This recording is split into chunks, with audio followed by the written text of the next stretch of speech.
Resort na may zoo, atraksyon sa Bataan at Tangandan Falls sa La Union. Sakto ring pampawi ho ng matinding init ngayon ng panahon. Ang trip sa tag-init hatid ni Katrina Son.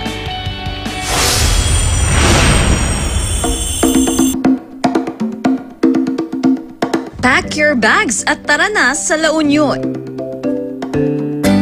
Hindi lang surfing ang dinarayo sa probinsyang ito, atraksyon din ang Talon ng Tangadan na mabibisita sa bayan ng San Gabriel. Bukod sa refreshing na tubig mula sa taas ng bundok, agaw pansin din ang mga rock formation. Bagamat mahigit 1 oras pa ang layo nito mula sa highway, sulit naman daw ang pagod sa ganda ng tanawin. Ang resort na ito sa Abukay, Bataan, hindi lang daw swimming pool na perfect sa mainit na panahon ang pinagmamalaki.